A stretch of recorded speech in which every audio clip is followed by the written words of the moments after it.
You just came from Zimbabwe. Yes. For the COP15, the 15th meeting of the Conference of the Contracting Parties. Yes. That was 23rd to 31st July? To 31st July. What was your role there? Basically, in this COP, we're trying to also display, number one, what Uganda is doing, because this convention is about wetlands and how people are conserving wetlands, because the essence of joining it is to showcase and share lessons, but also learn how countries are managing wetlands. So basically our role there, and basically my role there, was to showcase what we are trying to do. I individually had a presentation on how we are using mapping, that's GIS and remote sensing technologies, to do wetland inventories. Like I've told you, 13% of Uganda's wetlands, of this country, are wetlands. And even if you are given money day and night to go and map them physically, on ground, you will never achieve it, because we're talking about an entire country. If we went with these survey equipment, let's say an RTK, you know an RTK, the one that is used to measure our plots, you see surveyors on roads or holding those roads. If you went with that machine, because that's what we use to measure our small plots, because it's very, very accurate. The degree of error is very little. So if you went with it to start mapping our wetlands, even if they told you Ruby-G, you might do it like for 4 or 5 years. That's just a small Ruby-G. But we're talking about 13% of the country. So what comes in? So when we know where our wetlands are, what our status is, many of the countries, and like how the Ramsar Convention and the Ramsar Secretariat, it has realized that many countries don't even have wetland inventories. They don't know where their wetlands are, what are the wetland types they have, what is being done in these wetlands. And that's how we came in, because we want to share our lessons. As Uganda, we've moved a step ahead. We've tried to rely on use of GIS and remote sensing technologies to do a comprehensive wetlands geographical information systems and remote sensing. In summary, what we call Earth observations, that's use of satellites, to make sure that we know and map where our wetlands are. And Uganda, since 1994, has been able to do this. We know where our wetlands are. Every 5 years, we do an analysis of these wetlands, the status. We get to know where agriculture is being carried out without stepping a foot there. And that's how we direct our efforts. And we say, let's first go and we work with Kampala. Let's first go and we see Wakiso, because we've identified where this problem is before we even go on ground. Because you cannot be everywhere. How many staff do we have? We cannot be everywhere. So basically, we are sharing these lessons and also see what other opportunities exist in this sphere. But Uganda alone in this convention achieved a tremendous output. Since 2005, Uganda presented a resolution. Because countries present resolutions, and if fellow countries support you, this resolution is adopted, and then support is generated to make sure this resolution comes to life. So Uganda last presented the resolution in 2005, and that was the time when Uganda itself hosted the Ramsar Conference of Parties. And that was in Kampala in 2005. So you can see how long, like we've said, we've shared a lot of lessons, we've done a lot of work in wetlands. We are like a benchmark in the region in this field, but we had never presented a resolution since 2005 when we hosted this convention. So this time we presented a resolution that was supported unanimously by all countries about culture, the role of wetlands, the role of culture in wetlands conservation. And the resolution was adopted by the Ramsar Convention, and all countries adopted it, and to be supported by creating a secretariat, like to support on implementation of culture, documenting how these culture stories, because many countries have these stories of culture. For example, in Zimbabwe, when we visited a particular wetland. Like, you know, Zimbabwe is not so lucky like us to have all these wetlands all over. So their wetlands are scant because it's a dry country. Like you are heading towards the Kalahari Desert in the south, and the Namib Desert in the west. So you realize it's a dry country. So they treat wetlands as a treasure. And one of the communities, they were telling us, in this wetland, you are not allowed to graze during dry season. If you take the animals during dry season to graze, your animals will die. And you can see that this is something behind culture to prevent destruction of this wetland. Because, you know, when cows are many in this wetland, they are going to trample on it. And they are destroying the wetland vegetation, which is holding this water. Because I think in a few minutes, I'll be talking about the role of these wetlands. So when too many cows are in a place, they're trampling it. But remember, it is less water because it's a dry season. So they put up that thing, and it has been there for hundreds of years. And that wetland has existed because of that. So you're only allowed to take your cows to graze in a wetland during rainy season because water will be there.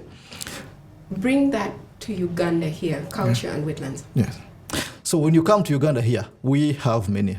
I've moved this Uganda. I've moved all of this Uganda mostly, and especially in wetlands. And I think there was no perfect time for us to present such a resolution on the global scale about culture and wetlands, more than what I've seen personally. I've visited Mayanja, visited Ssebyoto. I don't know whether you know Ssebyoto. I do know Ssebyoto. So if you want, you can one day get time, visit Ssebyoto. There's a nice story about Ssebyoto and how it came. Of course, this is a culture story, but it's helping the conservation of Ssebyoto. Like somebody giving birth to Ssebyoto with a twin, Muyebe, because there's also a wetland called Muyebe. But for it flows, the twin separated and flows to Lake Victoria, and Ssebyoto separated, for it flows upwards to the Nile. So you realize the culture story behind Ssebyoto. Even you visiting it before you see like the cultural leaders and everything, it's a taboo. It's forbidden to visit the source of Ssebyoto without seeing Jaja Ssebyoto. There's a person called Jaja Ssebyoto. So you have to visit all that, and you immerse yourself into this story of wetlands and culture, how culture comes into play to conserve wetlands. And we believe there are many other wetlands, for example, in northern Uganda, where you cannot step because they believe they are their gods. You've realized on Mayanja, there are a lot of people who say there is a god there. And I think you've heard of those stories why Mayanja kills people every year because they say Jaja wants to feed. So they're trying to prevent people from staying around Mayanja. So, and in the process, Mayanja is conserved. Basically, our resolution was, how do we protect wetlands with the use of culture? Exactly. Wow. And it was widely adopted without any person. Wow, well, congratulations. Thank you very much. What are some of the concerns that emerged from COP15? The biggest concern was about, like I've said, wetlands inventory. You cannot manage what you don't know. Yes. So it means you have to have an inventory of your wetlands. And many countries are grappling with this challenge. So that is a very big concern, and the Secretariat, the Ramsar Secretariat, is trying to address it. For example, like countries like Uganda that have moved a step ahead, we host what we call the Ramsar Regional Initiative for East Africa, which is called Ramsar, the Ramsar Center for Eastern Africa. You know, under the Ramsar Convention, there's a unit that allows countries within the same region to work together through what we call Ramsar Regional Initiatives. So Uganda hosts the Ramsar Regional Initiative for East African countries, where we are 6 countries: Kenya, Tanzania, Rwanda, Burundi, Republic of South Sudan, I think those are the 6. So when you realize these countries, our role there, why we host this, is because we have to share lessons. We have to support these countries. And in recent years, we've supported all these countries in undertaking wetlands inventory using remote sensing and earth observations. And you can realize that now Kenya is coming on board. They are able now to have an inventory of their maps and everything. We've tried to do the same training in Burundi so that we bring on board all these countries. And that's the essence of this convention, the Ramsar Convention, because you cannot be good at everything. But at least what you are good in, as within the region, you share lessons with everybody. So Uganda being ahead in the inventory sphere, we are sharing lessons and we are supporting these countries. But even these countries like Kenya, they also have capacity where they're better than us, and they've always been doing this. For example, Kenya has the Kenya Wildlife, it's KWS, Kenya Wildlife Service, but also used to have a Kenya Wildlife Service Training Institute. And if you look at most of our district natural resource officers here in Uganda, we used to organize a training. We used to organize short trainings on wetlands in Kenya, because Kenya was now basically focused in that. I'm so glad you came here. I would never have known the things that Uganda is doing and sharing lessons with other countries in terms of the work around wetlands. I understand that this convention was held weeks after scientists had released a strong warning about the destruction and declining health of wetlands globally. They described the decline as an overlooked crisis that threatens food and water security and worsens climate change. How would you describe it? For example, if we talk now about climate change is, I think, the biggest lion now we have in this world, not actually Uganda alone, and it's causing havoc everywhere. Like when we talk about the hunger, the diseases, the droughts, and everything. And now here comes in wetlands, and that's why focus is now shifting a lot to wetlands. Focus previously was on trees, you remember, trees and forests and everything. But with more science, actually scientists have discovered that these wetlands, especially those that have peat, are storing more carbon, like 3 times more carbon than forests do. Because previously we are focusing on conserving forests and everything because of climate change mitigation to absorb that carbon. But now they've discovered that these wetlands, what we call peatlands, store more carbon than some of these trees, especially like what we call about like tropical forests. And this is because of the peat, like the type of peat I talked about. What brings about climate change? Climate change is brought about mainly by greenhouse gas emissions. And when we talk about greenhouse gases, what are these greenhouse gases? Where do they come from? Greenhouse gases, the most common one is carbon dioxide. You remember when we were in school, I think primary or secondary, we used to talk about ozone layer. You've ever heard about ozone layer? So ozone layer is like that thing we talk about that is in the air there that is preventing the sun, because we all know the sun burns. If it can burn us with that ozone layer, imagine without the ozone layer what can happen. And these are some of the drivers of climate change, because the ozone layer is deteriorating. And what is spoiling it is the greenhouse gases. And greenhouse gases, the most common one is carbon dioxide. And the carbon dioxide comes from what we call carbon. Carbon is a very, very dominant element in every sphere of our life. Our bones ourselves are full of carbon. Most of the things we use are full of carbon. So when you realize, if we go now to wetlands, what has driven scientists to say now let's conserve wetlands? If you go to these wetlands, they have these pits, and pit stores carbon.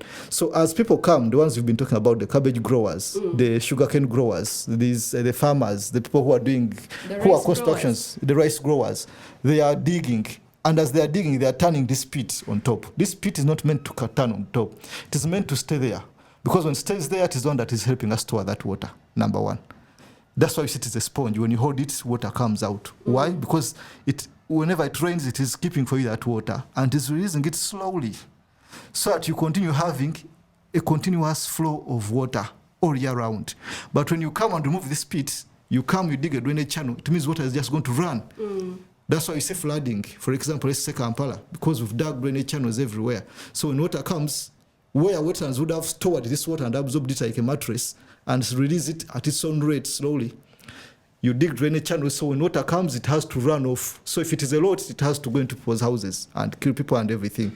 So now when we come to this pit, apart from storing that water, this pit has carbon. So as people dig, they are turning this pit upwards, because you are not going to dig when it's in the ground. So they are turning it, like they are digging, they are tilling. So as they are tilling, the pit is exposed. And when it's exposed, we have oxygen in abundance.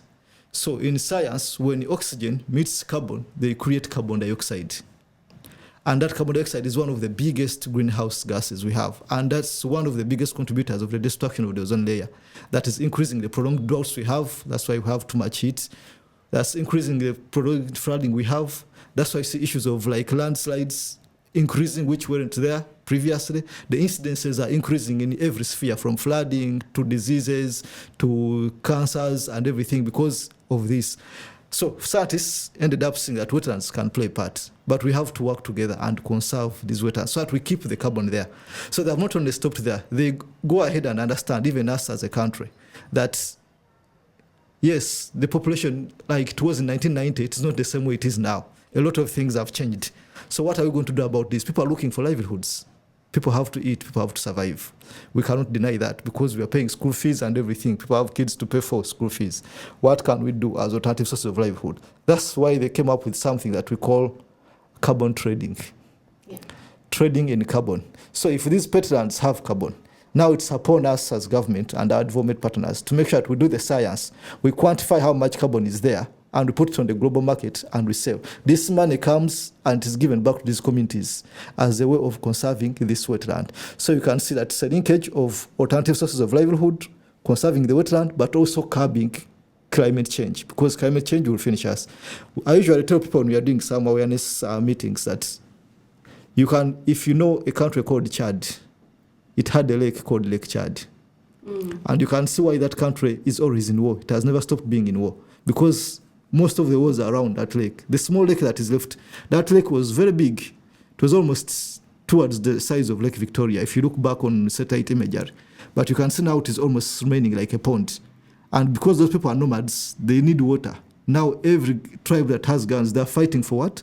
For water. So you can see the importance of wetlands we have, because these wetlands are our sources of water, like I explained. Asadhu, paint the picture for me for Uganda.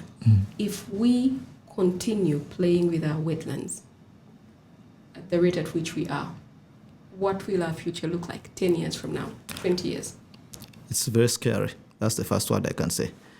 If we look back at 1994, like I've said, we first did our wetlands inventory in 1994. It means we first did our mapping also in 1994.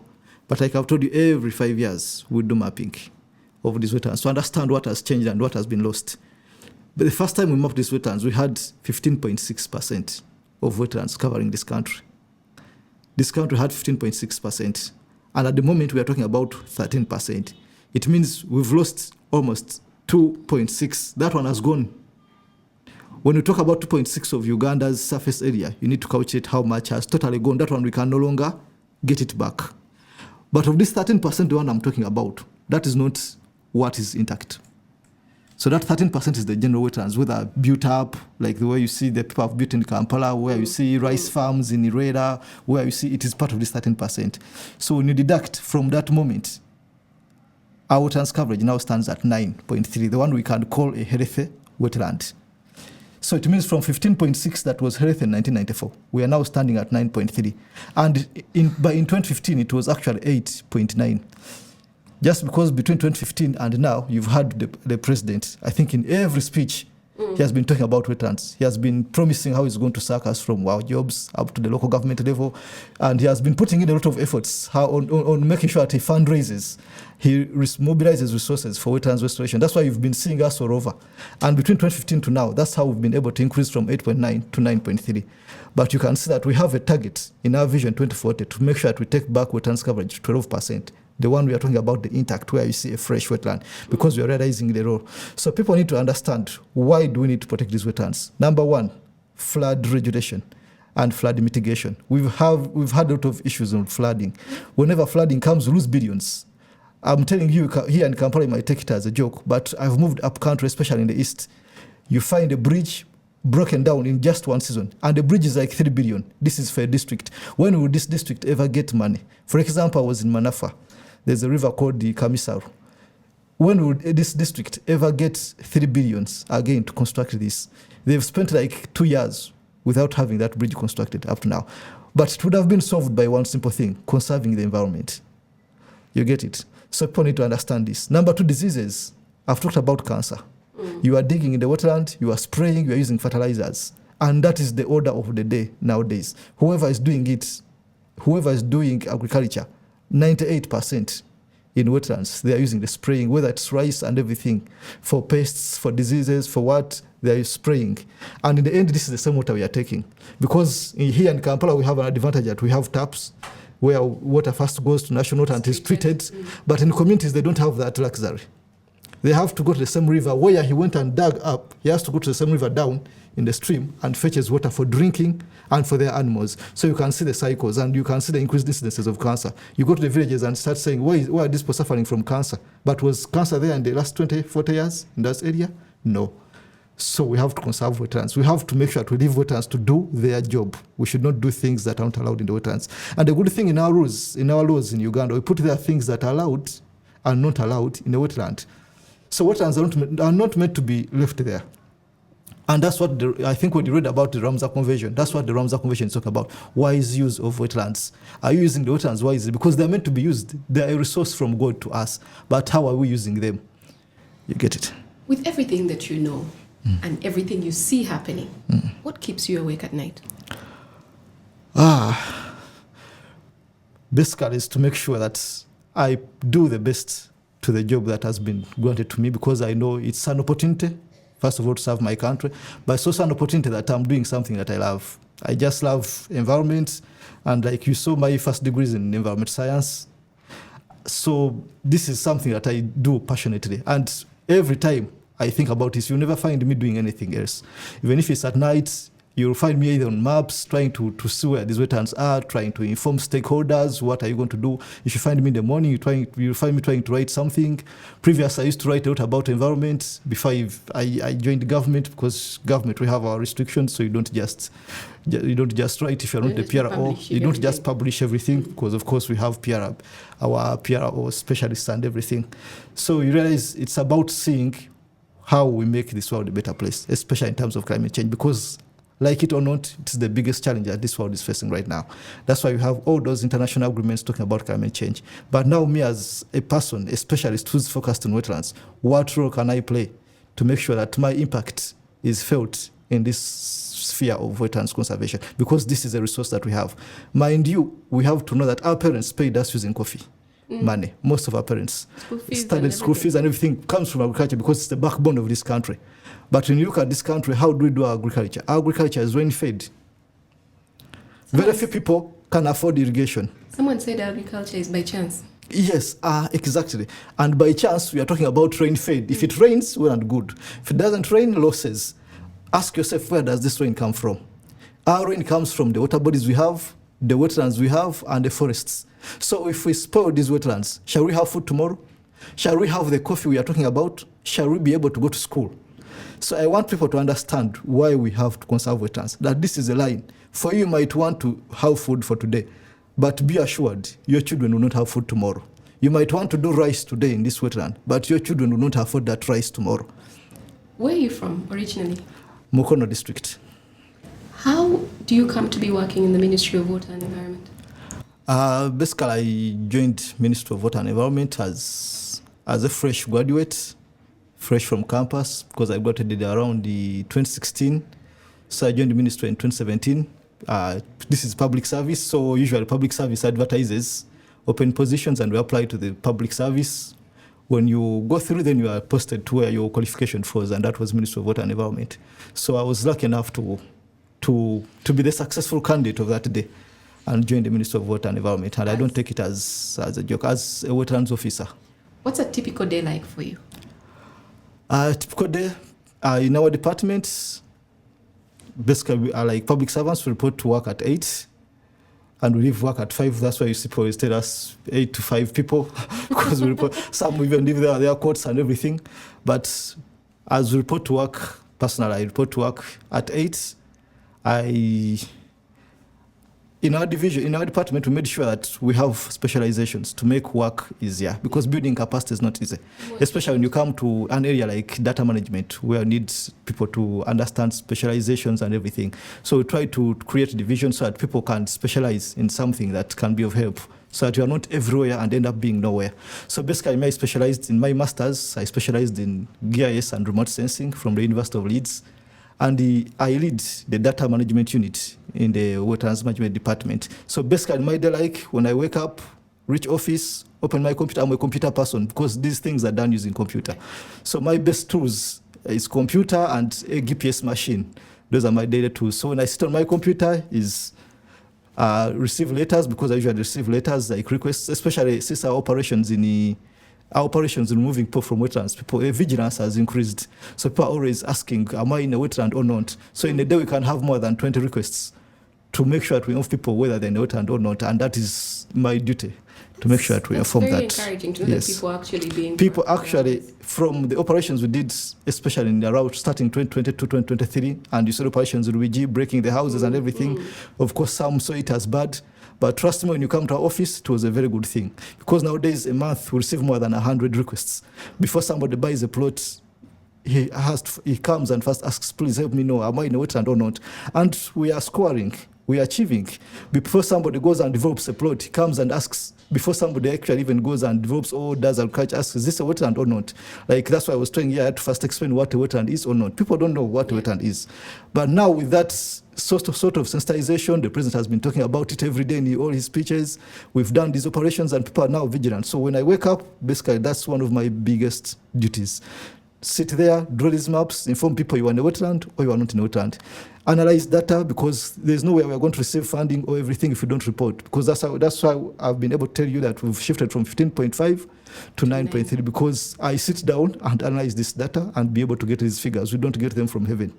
I'm thinking of letters that I need to write to your office. Yes. So if you're in a wetland, please just write. You've worked on some groundbreaking projects, like Uganda's first published wetland status report. What's one moment of that journey that stuck with you?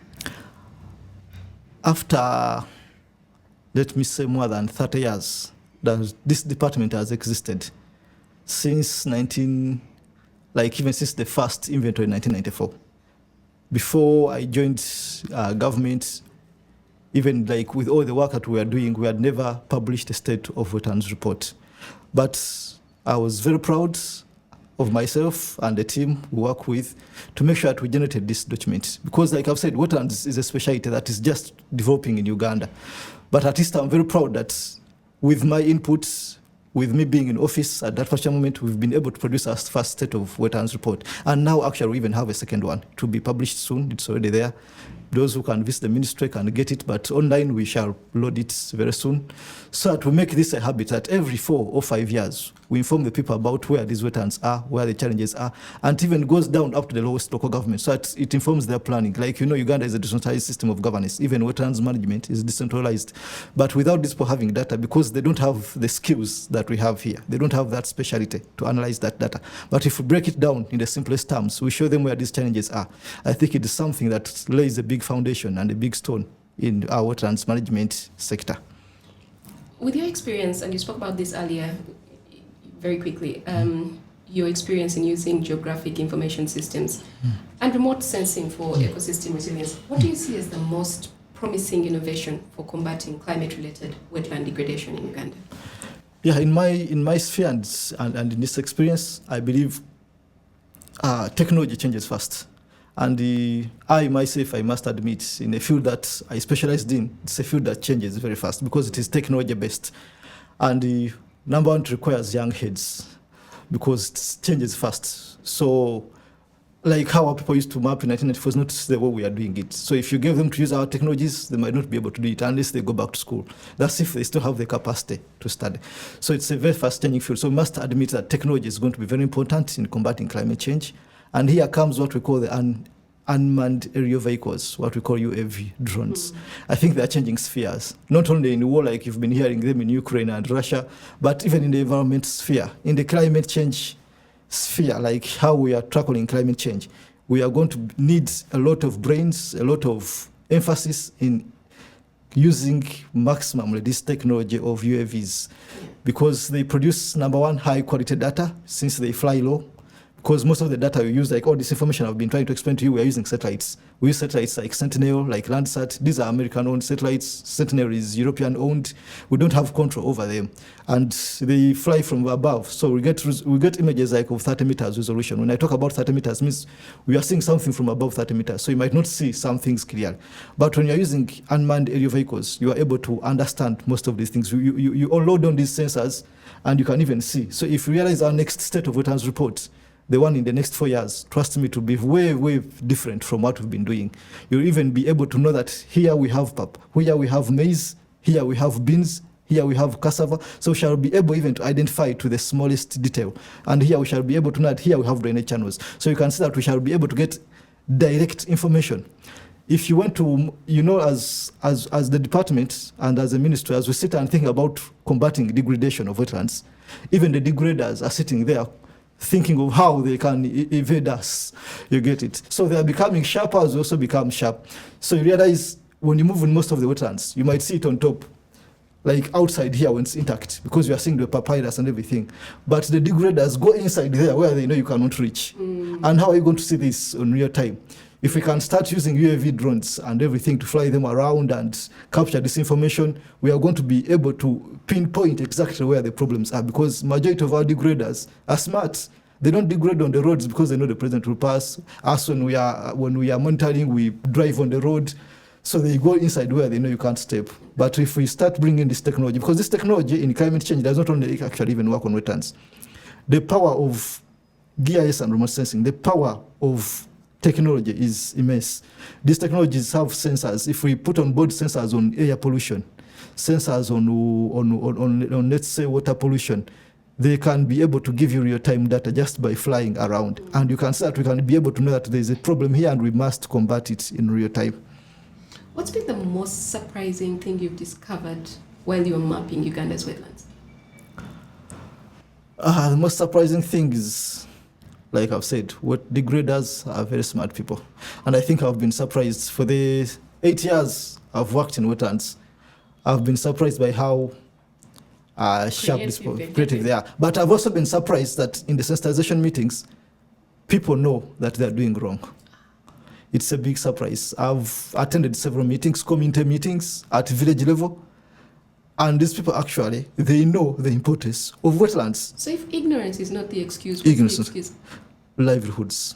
Okay. Livelihoods. And that's why every now and then the problem that now we are tackling is, as we are restoring, as we are removing these people from the wetlands, do we have alternative sources of livelihood? Yeah. So all donors, all even government itself, plus our development partners, when they come to us and they say we want to restore wetlands, we first tell them, do you have a component on livelihoods? Because if we go and we restore a wetland, we take people out who have been doing rice, and the papyrus comes back, then what?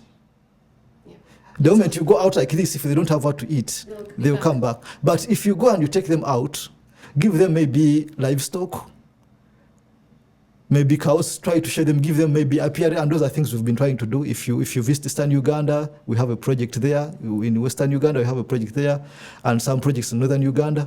If you visit some of these communities, we've been telling them, okay, you see, we understand the challenge is livelihood, but also understand, both of us understand that we need this wetland. Let's leave the wetland. Let the wetland regenerate, let us restore it. But as you go out, maybe let's create circles, and we put some money for them in circles so that they do their businesses. So we've been creating those incentive schemes. We put some money for them. Others, we've given them livestock, because you tell them, you see, you are digging. For example, we did some simple mathematics. If you look at how destructive rice is, somebody comes and destroys a hectare of a wetland to put rice. But from there, it's going to get 1 bag of rice, let's say, or 2 bags. And from there, you'll get like, let's say 200,000 shillings. We tell them, but you see, when we restore this wetland and we give you apiary, beehives, you start beehives, 1 liter of honey is 40,000, or actually 30,000, let's say.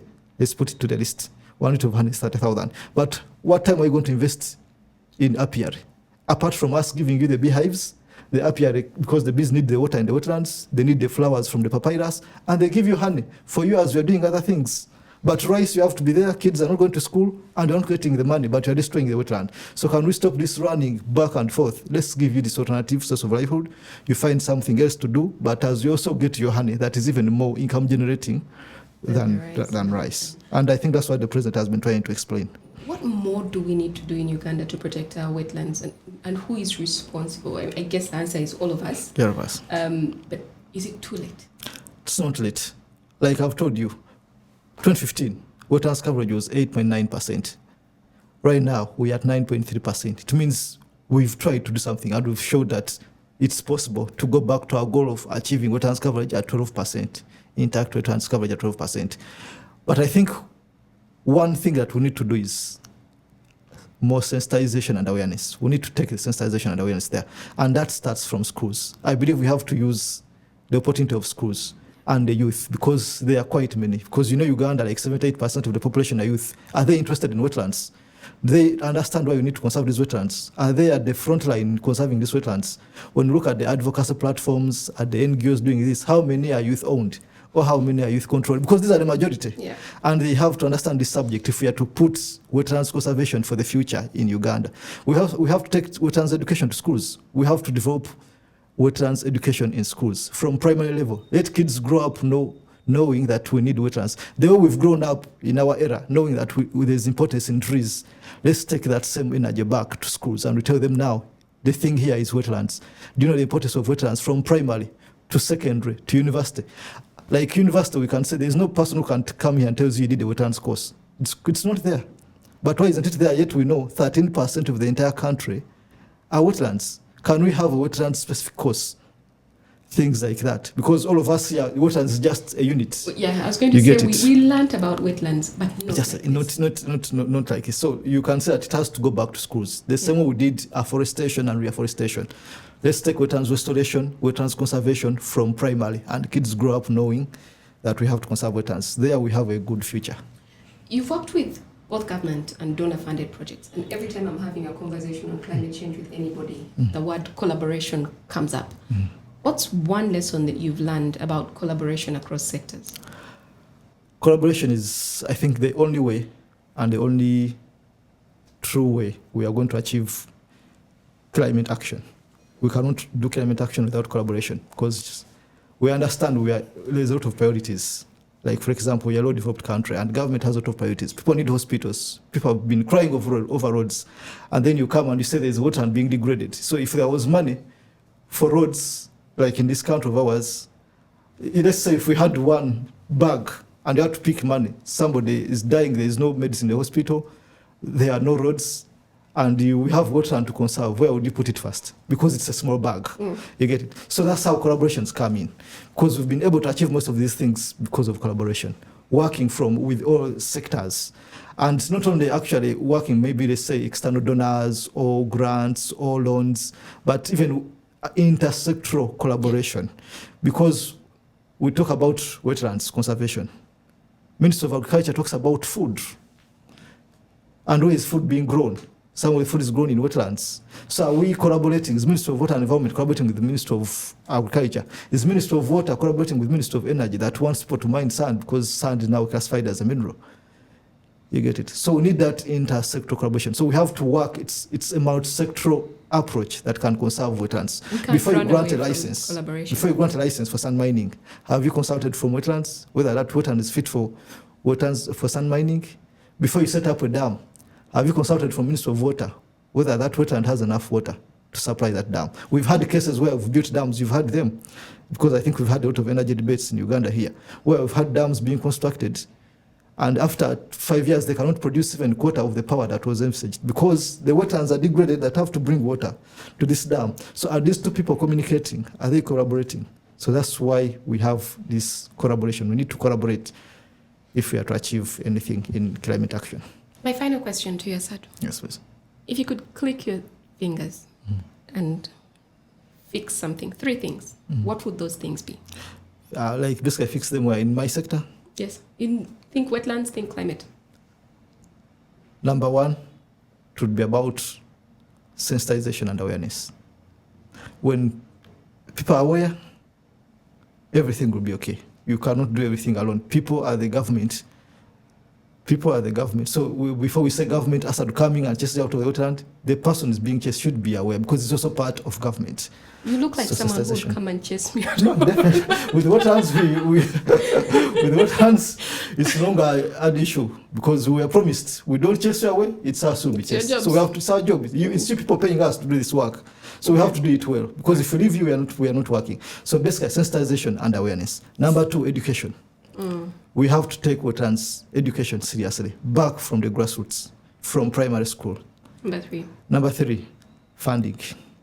The sector is underfunded. The sector needs funding. We cannot do anything without funding. When we come to, let's say, like, for example, you're working in NTV, you cannot make an advert on people to conserve wetlands. We cannot run adverts there because we don't have those funds. You need funding, even if you're going to do sensitization. Somebody will need fuel to drive to that community to do sensitization. So without funds, most of this will be just talk.